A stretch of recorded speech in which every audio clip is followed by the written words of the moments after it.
Hi. Thank you so much for subscribing to my Patreon, and I'm really happy you're joining me today. This is kind of just a small breakdown of how I paint in Procreate and how I paint generally.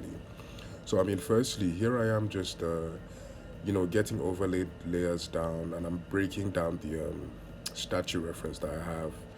It's a nice statue, but I think I'll post the sculptor in the bio. But this is basically just how I start most times. Trying to break it down into easier shapes that I can handle and kind of think about. So, yeah, this was the first attempt. And then also, this is really just how I do things, and it's definitely in no way like this set way. This is just how I paint or work in Procreate and most times in Photoshop too. I like using textures though because though I'm like self-trained, I've always admired oil painters, and it's just really been like a way that I learned. So yeah, this is actually, I don't know if it showed, but I actually remember taking down the first part of this. The first try, because I got the whole construction wrong. But yeah, I really just wanted to kind of talk about my method and how I went about things with the Procreate especially, because I know that I had difficulties starting in the program, and it would have been nice to get something like this because Procreate is an app, and the iPad combination, once you've had other digital experience, it's very very strange at first. It takes a while to get used to because it's a very fast and very sleek and very responsive system. So for me, when I just came from Photoshop, it was very tricky. But now I'm just using the default pencil in Procreate, and I'm trying to just kind of sketch things out better. Like good drawing really is the foundation of really good paintings, I've learned. So most times I try to solve any problem I have with just a sketch because that's kind of where everything is. So I noticed that when I'm able to solve problems like at the sketch level, I have less time with difficulties in the painting itself. So here I am just using a random messy brush because I like making a mess out of things. It's fun. So with this, I wanted some kind of underlayer fill, and it was really fun trying to kind of escape this, especially towards after this. So I'm just really using this underlayer, this kind of raw sienna color, and then I'm now going over it with this really dead brown. That's a bit closer to the statue color, I'm thinking. Yeah.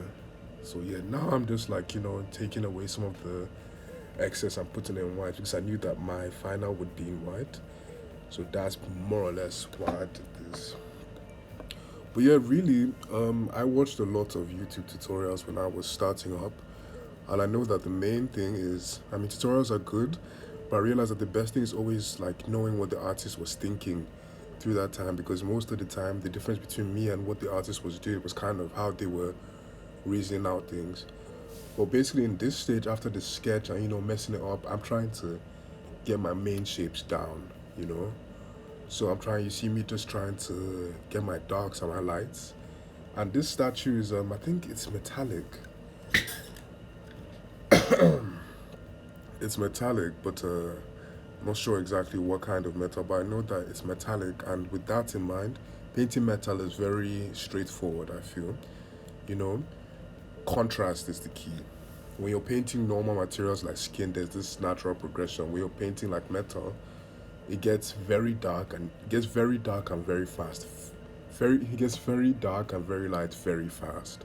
So the contrast is heightened, and you're going to need to be able to like apply that to your painting, even though you don't necessarily see that in the reference. But yeah, I think that knowledge definitely helped me in this painting, just getting the darks and the lights sorted out. So now you just see me kind of trying to make, you know, I'm not really thinking about brushwork here. I'm just trying to think, oh wow, how do I get these shapes, like the form of the face, because I knew that I was having issues with that.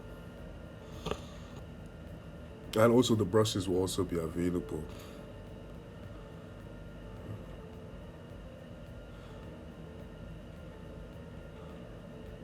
Yeah, I think the challenge here was also kind of, I wanted to do a very quick sketch, but then I ended up staying here for a bit too long. So really, when it comes to brushwork and texture and all, um, at first it's tricky. I won't lie, because of again, one working with traditional methods in the digital space takes a bit to get used to. you know. But with Procreate, I found that really you just get the best methods when you experiment with the brushes, especially. So you just see sometimes I'm just scribbling off, in the background. That's because, okay, I found this brush and I needed to do something that it doesn't normally do. So I need to like change and experiment. So I'm here like just scribbling towards the side. And really, experimentation is your best bet because even the brushes that I'm giving you now, I just made them on the fly. So most times I just really make the brushes that I need, and to be fair, I don't think I can even remember which brushes these were, like unless I see them, because it's really just a matter of you know, you having in your mind's eye what you want, and then like experimenting with the brush transfer, rotation, texture, shape, brush tip, just to get what you need. So definitely, and I learned that from Sam Spratt, actually, an old Tumblr post. So after that, I think I was able to kind of piece together that really you can turn any brush into what you want, but all you have to do is just be able to experiment with it and be patient while you're working, because most times those unexpected results, will give you these really, really nice traditional effects. So yeah, now I'm just going around the hair, trying to decide, I was trying to decide the level of finish I was going to give this. But yeah, I think in the end I decided that, I was just going to render it to maybe like 50, 60%. Yeah. But again, this is not, how you should do things. It's just, how I do it. And I really, it's a process I've kind of leaned into over the years.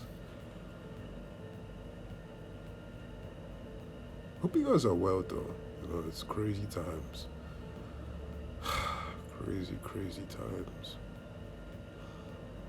So now I'm adding more darks to her wrap on her chest, and I had, I was trying to also find a way to kind of bring nice brushstrokes to that without kind of ruining this, what's it called? This final product in my eye. So really, form is definitely, I'd say shape and form are most definitely the most important things here while I was working.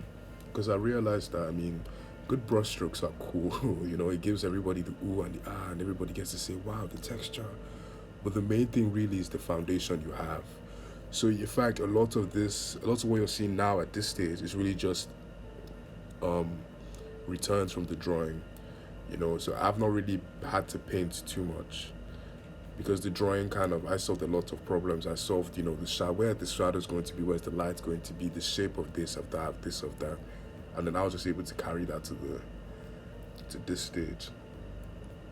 So definitely having a good idea of like shape and form and doing lots of studies is definitely something that's helped me in the past. So sometimes the shape, I wasn't comfortable with the shape, and I kept on using liquify to kind of get, the right shape, the right. It's really just trial and error most times. It's like you have in your mind's eye what you want, and then you just keep on trying. So here I kind of, refined the forms in her eyes because they were wrong, and I also used liquify to kind of pull in her chin a bit. Yeah. So liquify is definitely a tool I use a lot for shape correction, I guess. When I get something wrong, I just really try to liquify it and then pull it back. But working with Procreate or working digitally, one thing is that I really don't use that many tools. You wouldn't be able to see here, but I don't really press undo. Most times I just paint over it. I kind of put myself in a situation where to kind of get this traditional effect is more than, I feel it's more than just the brushes or the textures or whatever. It's also kind of how you're thinking through. So a lot of the times, like, I don't really press undo. I don't really use so many tools, all these fancy tools. I really just like use the paintbrush, the eraser, the liquify, and that's kind of it. To kind of once you limit your options, once you limit like how you can kind of get out of things, you're able to kind of creatively solve the problem. And that's where you get these very nice and unexpected results, and then you even surprise yourself, and you're like, oh wow, I didn't think I could do that. But yeah, right now I'm just still kind of defining the form and thinking about it, because I know that I was kind of nearing a form of finish with the painting. Yeah, and on texture is really just about light and shadow, and it's just about manipulating little shapes to kind of give this impression of, you know, this thing or this texture you're trying to emulate. So for me, this is definitely when the painting started to become interesting to me. When I decided, okay, like I had to make this brush, this very weird bristle brush, I guess. I don't work traditionally, but I think maybe that's kind of the equivalent. And I was really just using that to go around the cloth, and I was like, oh wow, I like the strokes it's making, because it had this very nice, you know, swirl that kind of followed around the form of the wrap. And I said, okay, yeah, definitely I need to get more of that. And I think the brush is also included in the pack I sent. But yeah, it was just a very interesting process, I feel, of just getting like to experiment and, be open about the process also.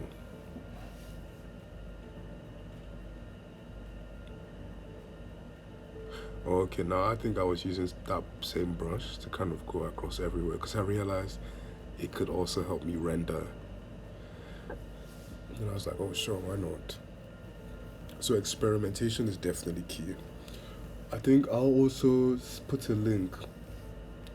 Like I said, good drawing, shape and form, that's like, to me, the foundation of everything. Even if you don't really draw the thing, like, formally or whatever, like just having that in your mind's eye helps a lot. Like it's definitely like, step one.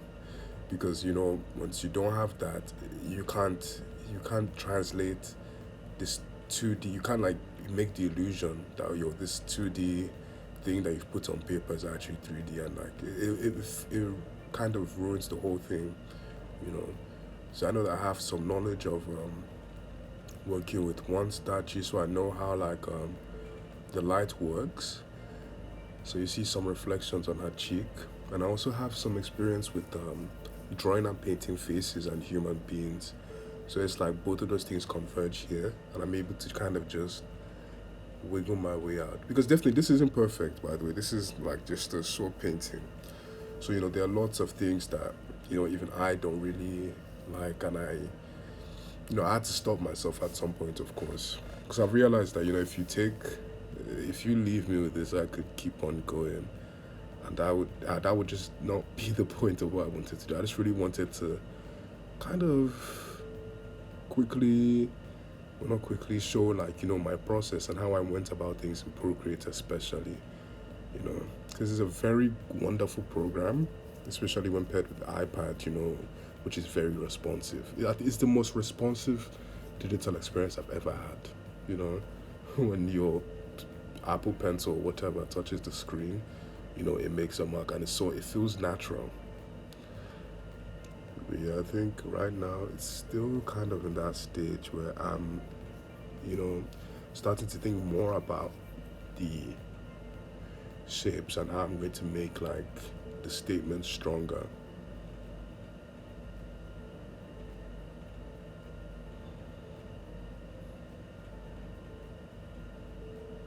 And this took me about 5-6 hours though. Yeah, I think around that, this sketch. And I call it a sketch because my mind is like, it's not finished, and it's just something I was just kind of using to showcase something. So in my mind, it's still very much a sketch, even though it took me quite a little bit of time.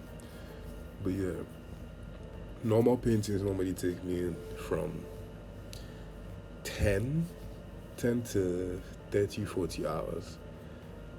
Yeah.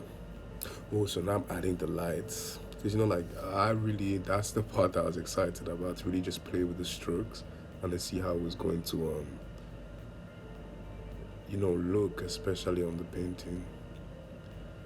So now I'm just throwing in the lights and kind of sorting a lot of problems out some more. Because, like, when you add the lights, it's like now you have to think more on how you're going to, like, consolidate this whole painting. Because now, like, the planes have changed. Like, you've kind of increased the contrast and the level of finish. So now there's like a lot more you can add. It's like now you have a wiggle room. And even then, the colors I'm using are very limited. So that's another thing that I've learned from working digitally, is that if you have too many colors, because it's unlimited, but I noticed that when you limit yourself to the colors, like, you definitely have more control and you're able to kind of work within the small space. So I feel like even almost every painting I do is kind of like with the limited palette. It's not something that I really just, I pick, oh yeah, yeah, sure, I'm just going to have these colors. It's more something that I have in my mind's eye that, okay, I don't really need, so many colors, I just really go. So now I try to maybe go to the eyes, and it just didn't look great. I was like, nah, that didn't feel right. Because I wanted something more on the painting. So yeah, here I'm just increasing the lights on her eyelids. Like I said, metal goes very dark and very light very fast. So you wouldn't be able to fool anyone that this was skin. But for metal it works. The contrast is very high. And once you have that, you can play with all of that. So I have a cold. Corona times, man. So yeah, I'm just looking at how it looks with or without layers. Yeah, contrast is definitely like contrast and reflections are the two things I think that when painting metal you have to take note of. Of course, you have to do your study and all, but definitely contrast is key. So now I'm just adding some paint because I felt like that was cool. So about texture, texture is it's really simple. It's just about light and then shadow, and once you have that, you kind of have the whole thing sorted out. I also add the texture I used here, and I'll show you how I use it.